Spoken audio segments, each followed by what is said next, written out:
ಸಮಾರಂಭದ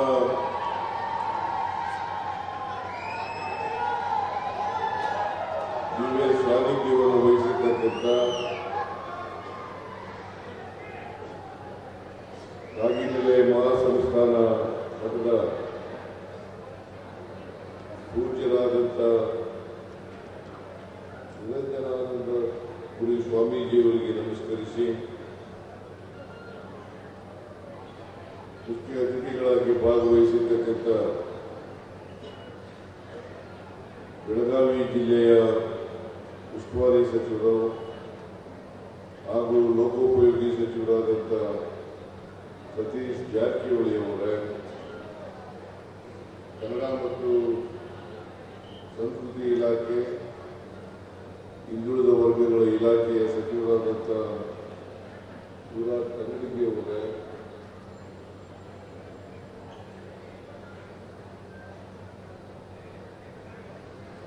ನಗರಾಭಿವೃದ್ಧಿ ಸಚಿವರಾದಂಥ ಶ್ರೀ ಬೈರ್ತಿ ಬಸವರಾಜ್ ಅವರೇ, ಬೈರ್ತಿ ಸುರೇಶ್ ಅವರೇ, ಮಹಿಳಾ ಮತ್ತು ಮಕ್ಕಳ ಕಲ್ಯಾಣ ಇಲಾಖೆ ಸಚಿವರಾದಂಥ ಶ್ರೀಮತಿ ಲಕ್ಷ್ಮೀ ಹೆಬ್ಬಾಳ್ಕರ್ ಅವರೇ, ವಿಧಾನಸಭೆಯಲ್ಲಿ ಮುಖ್ಯ ಸಚೇತಕರಾದಂಥ ಶ್ರೀ ಅಶೋಕ್ ಪಟ್ಟಣ್ಣ ಅವರೇ, ಈ ಸಮಾರಂಭದ ಅಧ್ಯಕ್ಷತೆ ವಹಿಸಿರ್ತಕ್ಕಂಥ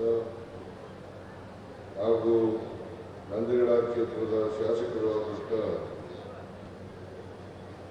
ಶ್ರೀ ವಿಠಲ್ ಸೋಮಣ್ಣ ಅಲಗೇಕರ್ ಅವರೇ,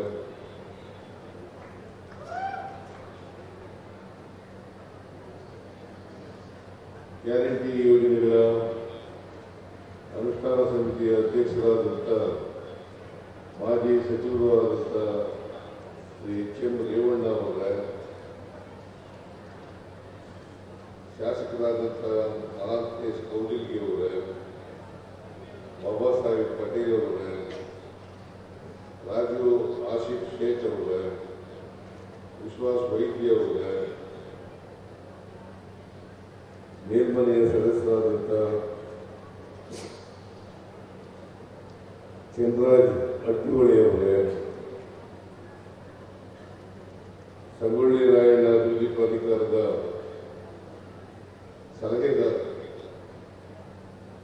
ಸಲಹೆಗಾರರಾದಂಥ ಶ್ರೀ ಅಶೋಕ್ ದಳವಾಯಿ ಅವರೇ, ರಾಜ್ಯ ಉಪ್ಪಾರ ಅಭಿವೃದ್ಧಿ ನಿಗಮದ ಅಧ್ಯಕ್ಷರಾದಂಥ ಭರಮಣ್ಣ ಉಪ್ಪಾರ್ ಅವರೇ, ಮಾಜಿ ಶಾಸಕೀಯ ಹಾಗೂ ಎಐಸಿಸಿ ಕಾರ್ಯದರ್ಶಿಯಾದಂಥ ಶ್ರೀಮತಿ ಅಂಜಲಿ ಉಪ್ಪಾಳ್ಕರ್ ಅವರೇ,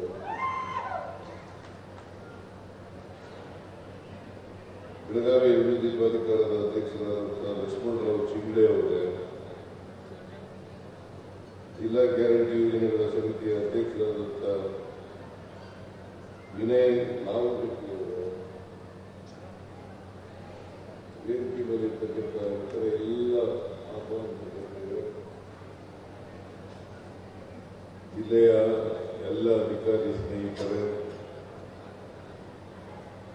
ಹಾಗೂ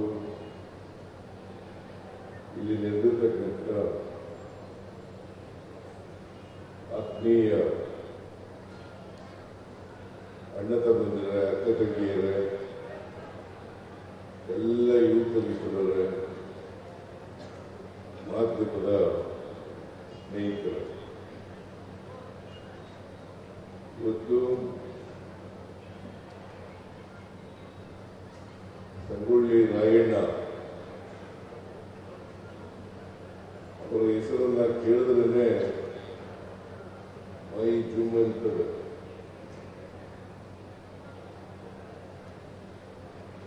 ಅವರ ಪ್ರತಿಮೆಯನ್ನ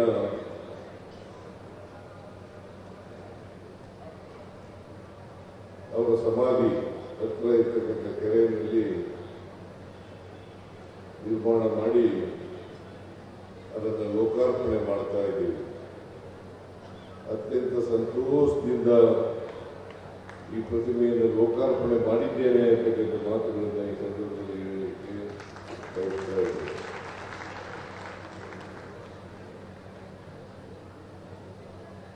2024ರಲ್ಲಿ ಅವರ ಹುಟ್ಟೂರಾದಂಥ ಸಂಗೊಳ್ಳಿನಲ್ಲಿ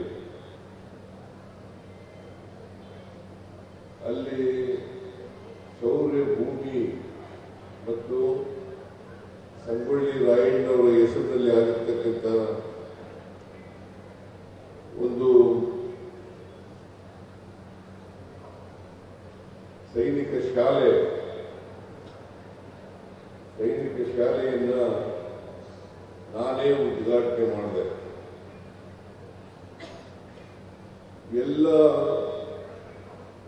ಸಂಗೊಳ್ಳಿ ರಾಯಣ್ಣವರ ಹುಟ್ಟೂರಾದಂಥ ಸಂಗೊಳ್ಳಿ ಅವರನ್ನು ನೇಣು ಹಾಕುವಂಥ ಜಾಗ ನಂದಿಗಳ ಈ ಜಾಗಗಳನ್ನು ಅಭಿವೃದ್ಧಿ ಮಾಡಲಿಕ್ಕೆ ನಿರಂತರವಾಗಿ ಅದನ್ನ ನಿರ್ವಹಣೆ ಮಾಡಲಿಕ್ಕೆ ಒಂದು ಪ್ರಾಧಿಕಾರವನ್ನು ರಚನೆ ಮಾಡಿದ್ದೇವೆ.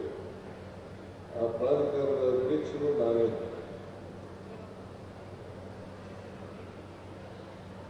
ಅದರ ಅಧ್ಯಕ್ಷರು ನಾನೇ. ಇಲ್ಲಿವರೆಗೆ ಸುಮಾರು ಪ್ರಾಧಿಕಾರ ರಚನೆಯಾದ್ದರಿಂದ ಇವತ್ತಿನವರೆಗೆ ಸುಮಾರು 320 ಕೋಟಿ ರೂಪಾಯಿಗಳನ್ನು ಖರ್ಚು ಮಾಡಿದ್ದೀವಿ.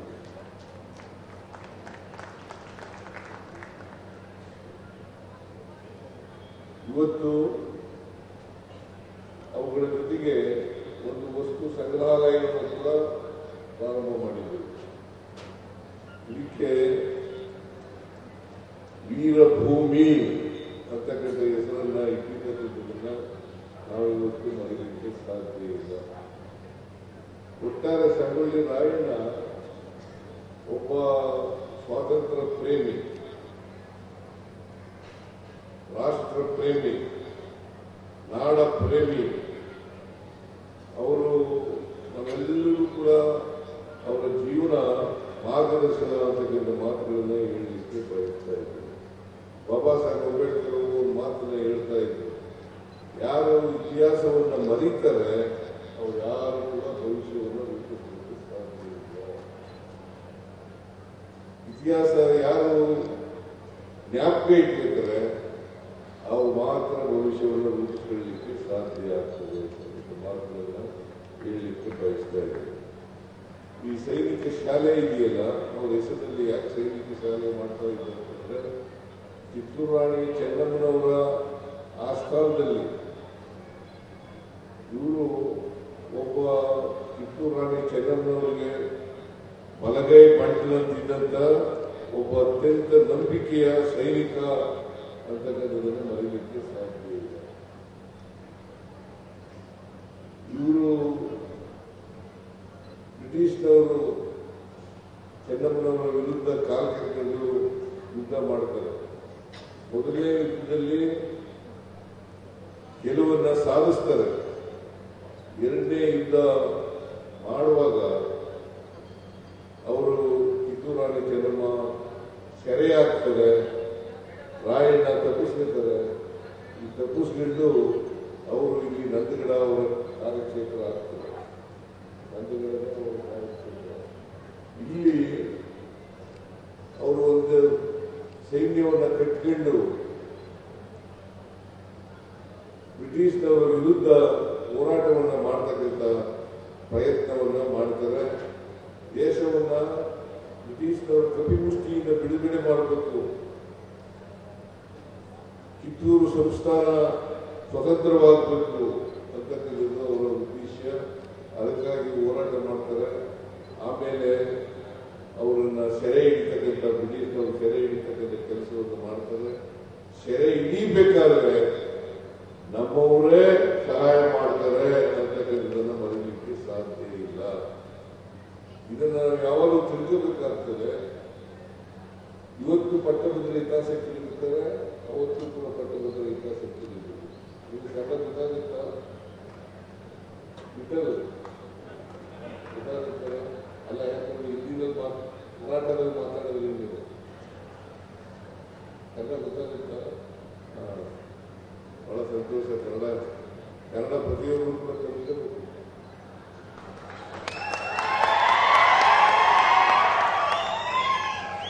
ಕರ್ನಾಟಕದಲ್ಲಿ ಯಾರೇ ವಾಸ ಮಾಡಲಿ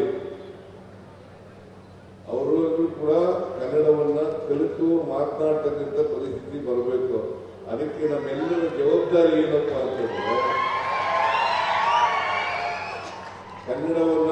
ಕನ್ನಡದ ವಾತಾವರಣವನ್ನು ನಿರ್ಮಾಣ ಮಾಡಬೇಕು. ಯಾರಿಗೆ ಕನ್ನಡ ಬರಲ್ಲ ಅವರಿಗೆ ಕನ್ನಡವನ್ನು ಕಲಿಸ್ತಕ್ಕಂಥ ಕೆಲಸವನ್ನು ಮಾಡಬೇಕು. ಅದು ನಮ್ಮೆಲ್ಲರ ಕರ್ತವ್ಯ ಆಗಬೇಕು. ಮತ್ತೆ ಬೇರೆ ಭಾಷೆಯಲ್ಲಿ ಮಾತಾಡೋರಿಗೆ ನಾವು ಕನ್ನಡದಲ್ಲೇ ಉತ್ತರ ಕೊಡ್ತಕ್ಕಂಥ ಪ್ರವೃತ್ತಿಯನ್ನು ಬೆಳೆಸಿದಾಗ ಮಾತ್ರ ಅವ್ರ ಭಾಷೆಯಲ್ಲೇ ಮಾತನಾಡ್ತಕ್ಕಂಥದ್ದನ್ನು ಮಾಡಬಾರದು. ನಾವು ಅವರು ಕನ್ನಡದಲ್ಲೇ ಉತ್ತರ ಕೊಟ್ಟಾಗ ಕನ್ನಡವನ್ನು ಅನಿವಾರ್ಯವಾಗಿ ಕಲಿತಕ್ಕಂಥ ಕೆಲಸವನ್ನು ಮಾಡಲೇಬೇಕಾಗ್ತದೆ. ಅದಕ್ಕೋಸ್ಕರ ಕನ್ನಡಿಗರಾದಂಥ ನಮ್ಮೆಲ್ಲರ ಕರ್ತವ್ಯ ಏನಪ್ಪಾ ಅಂತಂದ್ರೆ ನಾವು ಕನ್ನಡವನ್ನ ಮಾತನಾಡಬೇಕು, ಕನ್ನಡದಲ್ಲೇ ಉತ್ತರ ಕೊಡ್ತಕ್ಕಂಥದ್ದನ್ನು ಕಲ್ತ್ಕೋಬೇಕಾಗ್ತದೆ ಅಂತಕ್ಕಂಥ ಮಾತುಗಳನ್ನ ಹೇಳಲಿಕ್ಕೆ ಬಯಸ್ತಾ ಇದ್ದೇನೆ. ಯಾರು ಎಲ್ಲಿ ಬೇಕಾದ್ರೂ ವಾಸ ಮಾಡಲಿ, ಎಲ್ಲಿಂದಾದ್ರೂ ಬರಲಿ, ಅದಕ್ಕೆ ಸಂವಿಧಾನದಲ್ಲಿ ಅವಕಾಶ ಇದೆ. ಆದರೆ ಆಯಾ ರಾಜ್ಯದಲ್ಲಿ ನೆಲೆಸಿದ ಮೇಲೆ, ಆಯಾ ರಾಜ್ಯದಲ್ಲಿ ಉದ್ಯೋಗ ಮಾಡಿದ ಮೇಲೆ, ಆ ರಾಜ್ಯದಲ್ಲಿ ಕೈಗಾರಿಕೆ ಮಾಡಿದ ಮೇಲೆ, ಆ ರಾಜ್ಯದಲ್ಲಿ ವ್ಯಾಪಾರ ಮಾಡಿದ ಮೇಲೆ, ಆ ರಾಜ್ಯದಲ್ಲಿ ವ್ಯವಹರಿಸಿದ್ರೆ ಆಗ ಕನ್ನಡದಲ್ಲೇ ವ್ಯವಹರಿಸ್ತಕ್ಕಂಥ ಕೆಲಸವನ್ನ ಮಾಡಿದಾಗ ಮಾತ್ರ ಏಕೀಕರಣ ಆಗೋದಕ್ಕೆ ಸಾರ್ಥಕ ಆಗ್ತದೆ ಅಂತಕ್ಕಂಥ ಮಾತುಗಳನ್ನು ಈ ಸಂದರ್ಭದಲ್ಲಿ ಹೇಳಲಿಕ್ಕೆ ಬಯಸ್ತಾರೆ.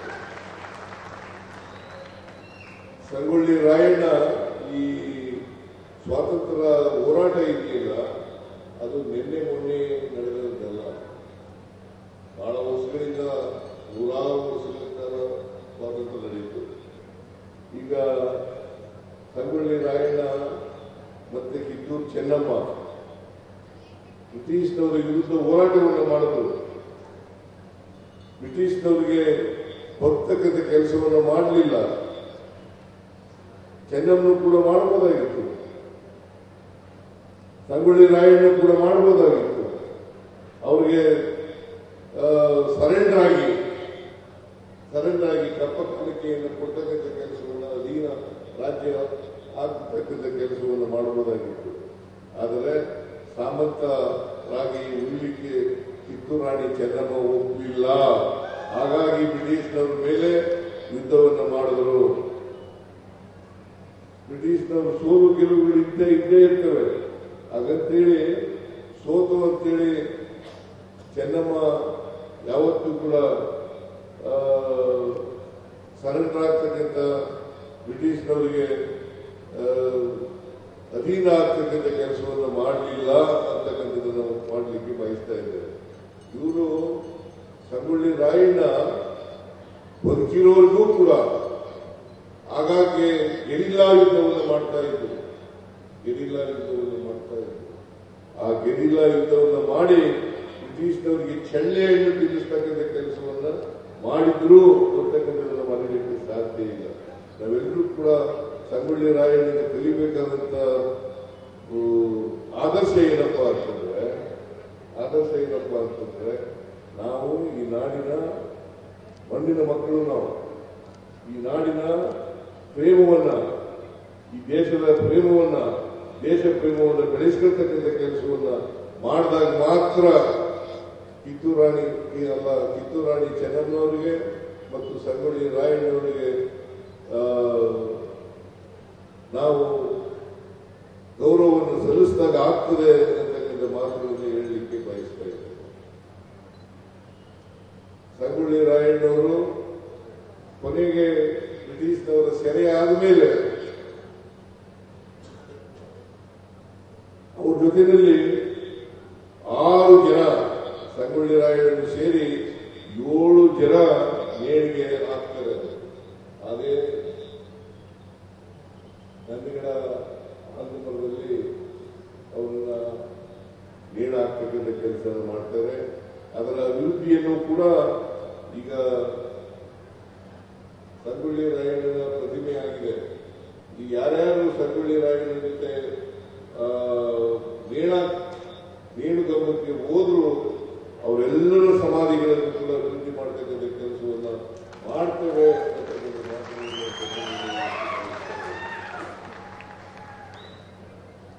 ಯಾಕೆಂತಂದ್ರೆ ಅವರು ಕೂಡ ದೇಶಕ್ಕಾಗಿ ಹೋರಾಟ ಮಾಡಿದವರು, ಅವರು ಕೂಡ ಬ್ರಿಟಿಷ್ನವರ ವಿರುದ್ಧ ಹೋರಾಟ ಮಾಡಿದವರು.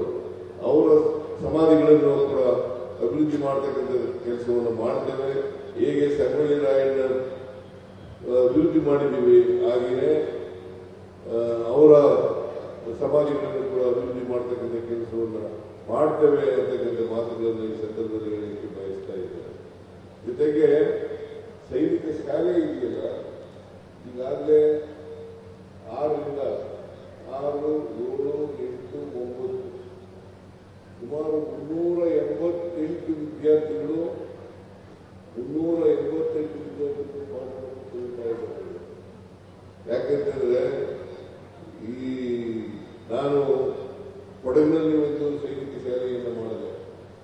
ನಾನು ಹಿಂದೆ ಮುಖ್ಯಮಂತ್ರಿಯಾಗಿರುವಾಗ ಸಂಗೊಳ್ಳಿ ರಾಯಣ್ಣ ಎಲ್ಲ ಕೊಡಗಿನಲ್ಲಿ ಒಂದು ಸೈನಿಕ ಶಾಲೆಯನ್ನು ಮಾಡಿದೆ. ಬಿಜಾಪುರದಲ್ಲಿ ಆಗ್ಲೇ ಇದೆ. ಇದು ಒಂದು ಸೈನಿಕ ಶಾಲೆ. ನಮ್ಮ ಅಶೋಕ್ ಗರ್ವಾಲ್ ಸಲಹೆಗಾರರಾಗಿದ್ದಾರಲ್ಲ, ಅವರು ಕೂಡ ಸೈನಿಕ ಶಾಲೆಯಲ್ಲೇ ಬಿಜಾಪುರ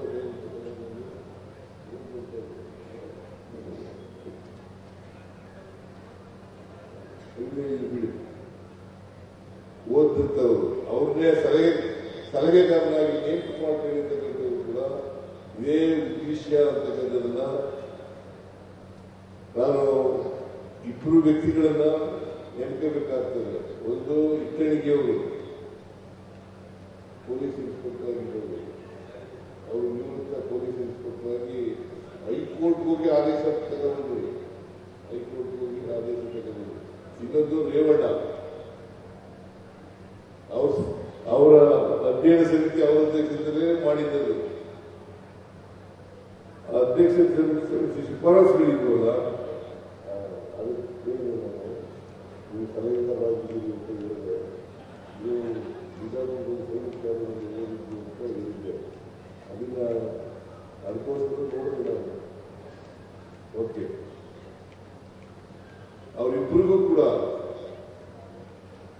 ಇಟ್ಟಣಿಗೆಯವರಿಗೆ ಮತ್ತು ರೇವಣ್ಣವರಿಗೆ ಸರ್ಕಾರದ ವತಿಯಿಂದ ಮತ್ತೆ ಪ್ರಾಧಿಕಾರದ ವತಿಯಿಂದ ಅವರಿಗೆ ಧನ್ಯವಾದಗಳನ್ನ ಅರ್ಪಿಸಲಿಕ್ಕೆ ಬಯಸ್ತಾ ಇದ್ದೇನೆ. ಇಟ್ಟಣಿಗೆಯವರು ಕಾಲವಾಗಿದ್ದಾರೆ, ಪಾಪ ಇಟ್ಟಣಿಗೆಯವರು ಬಂದಿದ್ದು ಸಂತೋಷ ಪಡ್ತಾ ಇದ್ರು ಅಂತಕ್ಕಂಥ ಮಾತುಗಳನ್ನು ಹೇಳಲಿಕ್ಕೆ ಬಯಸ್ತಾ ಇದ್ದೇನೆ. ಈಗ ಇತ್ತೀಚೆಗೆ 28 ಕೋಟಿ ರೂಪಾಯಿಗಳನ್ನು ಬಿಡುಗಡೆ ಮಾಡಿದೆ. ಅದರ ಅಭಿವೃದ್ಧಿಯನ್ನು ಕೂಡ ಮಾಡತಕ್ಕಂಥ ಕೆಲಸವನ್ನು ಈ ಸಂಗೊಳ್ಳಿ ನಂದಿಗಡ ಈ ಅಭಿವೃದ್ಧಿ ಮಾಡತಕ್ಕಂಥ ಕೆಲಸವನ್ನು ಅಭಿವೃದ್ಧಿ ಪಡಿಸ್ತಕ್ಕಂಥ ಕೆಲಸವನ್ನ ಮಾಡ್ತೇವೆ ಅಂತಕ್ಕಂಥ ಮಾತುಗಳನ್ನು ಹೇಳಲಿಕ್ಕೆ ಬಯಸ್ತೇವೆ. ಇವೆರಡೂ ಕೂಡ ಸಂಗೊಳ್ಳಿ ಮತ್ತು ನಂದಿಗಡ ಇವೆರಡೂ ಕೂಡ ಪ್ರವಾಸಿ ಕ್ಷೇತ್ರಗಳಾಗಬೇಕು, ಪ್ರವಾಸಿಗರು ಇಲ್ಲಿಗೆ ಬರಬೇಕು ಅಂತಕ್ಕಂಥದ್ದು ನಮ್ಮ ಉದ್ದೇಶ. ಅದರಿಂದ ಇದು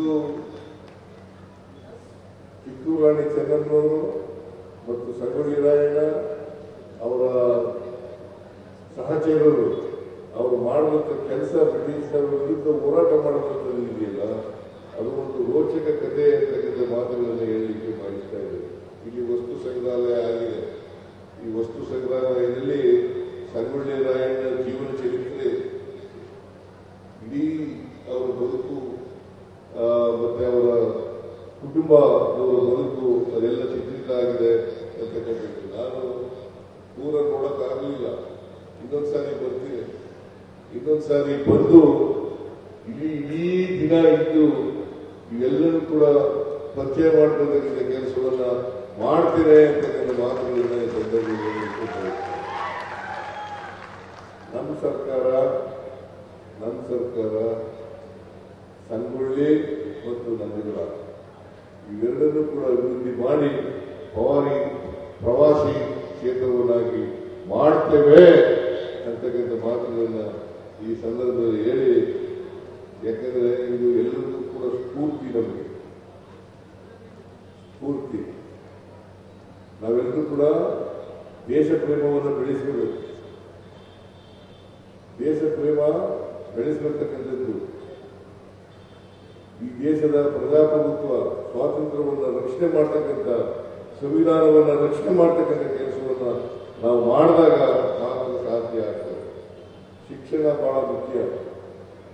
ಒಂದು ಕಾಲದಲ್ಲಿ ಇತ್ತು, ಶಿಕ್ಷಣದಿಂದ ವಂಚನೆ ಆಗ್ತಕ್ಕಂಥ ಕಾಲ ಇತ್ತು.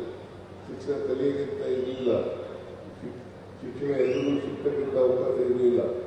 ಈಗ ಸಂವಿಧಾನ ಜಾರಿ ಬಂದ ಮೇಲೆ, ಬಾಬಾ ಸಾಹೇಬ್ ಅಂಬೇಡ್ಕರ್ ಅವರು ಸಂವಿಧಾನ ಕೊಟ್ಟ ಮೇಲೆ ನಮ್ಮ ದೇಶದಲ್ಲಿ ಎಲ್ಲರಿಗೂ ಸಮಾನ ಅವಕಾಶಗಳನ್ನು ಕಲ್ಪಿಸಿಕೊಂಡಿದೆ. ಶಿಕ್ಷಣ ಸ್ವಾಭಿಮಾನ, ಸ್ವಾಭಿಮಾನ ಮತ್ತೆ ಜ್ಞಾನ. ಈ ಸ್ವಾಭಿಮಾನ ಇದ್ರೆ ಮಾತ್ರ ನಾವು ಬದುಕಲಿಕ್ಕೆ ಸಾಧ್ಯ ಆಗ್ತದೆ. ಅದಕ್ಕೆ ಪ್ರತಿಯೊಬ್ಬರು ಕೂಡ ಈ ಗುಲಾಮಗಿರಿ ಇದೆಯಲ್ಲ, ಅದನ್ನು ಕಿತ್ತೆಸಿತಕ್ಕಂಥದನ್ನ ಮಾಡಬೇಕು. ಗುಲಾಮಗಿರಿತನವನ್ನು ಬೆಳೆಸ್ತಕ್ಕಂಥದ್ದು ಇರಬಾರದು. ನಾವು ಬಹಳ ವರ್ಷ ಗುಲಾಮಗಿರಿಯಲ್ಲಿ ಬದುಕಿದ್ದು ಅದಕ್ಕೋಸ್ಕರನೇ ಈ ದೇಶಕ್ಕೋಸ್ಕರ 1799 ಆಗಿಂದ ಶುರುವಾಯಿತು. ಆಮೇಲೆ ಕಿತ್ತೂರು ರಾಣಿ ಚೆನ್ನಮ್ಮ, ಆಮೇಲೆ ಸಿಪಾಯಿ ದಂಗೆ, ಆಮೇಲೆ ಸ್ವಾತಂತ್ರ್ಯ ಹೋರಾಟ ಪ್ರಾರಂಭ ಆಯಿತು. ಅಲ್ಲಿಂದ ಸ್ವಾತಂತ್ರ್ಯ ಹೋರಾಟ ಪ್ರಾರಂಭ ಆಗಿದೆ ಅಂತಕ್ಕಂಥದ್ದನ್ನು ನಾವು ಮರೀಲಿಕ್ಕೆ ಸಾಧ್ಯ ಇಲ್ಲ. ಇದರಿಂದ ನಾವೆಲ್ಲರೂ ಕೂಡ ಭಾರತೀಯರಾದಂಥ ನಾವೆಲ್ಲರೂ ಕೂಡ ಸ್ವಾಭಿಮಾನವನ್ನು ಬೆಳೆಸ್ಕೋಬೇಕು, ಜ್ಞಾನವನ್ನು ಬೆಳೆಸ್ಕೋಬೇಕು, ಮತ್ತೆ ದೇಶ ಪ್ರೇಮವನ್ನು ಬೆಳೆಸ್ಕೊಳ್ತಕ್ಕಂಥ ಕೆಲಸವನ್ನು ಮಾಡಬೇಕು ಅಂತಕ್ಕಂಥ ಮಾತುಗಳನ್ನು ಹೇಳಲಿಕ್ಕೆ ಬಯಸ್ತಾ ಇದ್ದಾರೆ. MLA ವಿಠಲ್ ಅವರು ಕೆಲವು ಬೇಡಿಕೆಗಳನ್ನ ಇಟ್ಟಿದ್ದಾರೆ.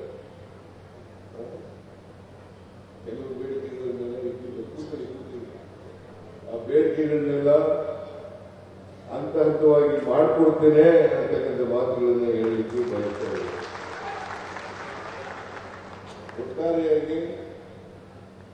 ಒಟ್ಟಾರೆಯಾಗಿ ಈ ಕ್ಷೇತ್ರ ಅಭಿವೃದ್ಧಿ ಮಾಡತಕ್ಕಂಥದ್ದು, ಮತ್ತೆ ಸಂಗೊಳ್ಳಿ ಬೇರೆ ವಿಧಾನಸಭಾ ಕ್ಷೇತ್ರದಲ್ಲಿ ಬೈಲಹೊಂಗಲ ವಿಧಾನಸಭಾ ಕ್ಷೇತ್ರದಲ್ಲಿರ್ತಕ್ಕಂಥದ್ದು, ಮತ್ತೆ ಆಮೇಲೆ ನಂದಿಗಡ ಖಾನಾಪುರ ಕ್ಷೇತ್ರದಲ್ಲಿರ್ತಕ್ಕಂಥದ್ದು, ಎರಡನ್ನೂ ಕೂಡ ಅಭಿವೃದ್ಧಿ ಪಡಿಸ್ತಕ್ಕಂಥ ಕೆಲಸವನ್ನ ನಮ್ಮ ಸರ್ಕಾರ ಮಾಡ್ತದೆ ಹೇಳಲಿಕ್ಕೆ ಬಯಸ್ತಾ ಇದ್ದೇನೆ. ಇವತ್ತು ಅತ್ಯಂತ ಸಂತೋಷದಿಂದ ವಸ್ತು ಸಂಗ್ರಹಾಲಯ, ಆಮೇಲೆ ಸಂಗೊಳ್ಳಿ ರಾಯಣ್ಣ ಪ್ರತಿಮೆ ಇವೆರಡನ್ನೂ ಕೂಡ ಲೋಕಾರ್ಪಣೆ ಮಾಡಿದ್ದೇನೆ ಅಂತಕ್ಕಂಥ ಮಾತುಗಳನ್ನು ಹೇಳಿ ನನ್ನ ಮಾತುಗಳಿಗೆ ವಿರಾಮ ಕೊಡ್ತೇನೆ. ಜೈ ಹಿಂದ್, ಜೈ ಕರ್ನಾಟಕ, ಜೈ ಸಂವಿಧಾನ.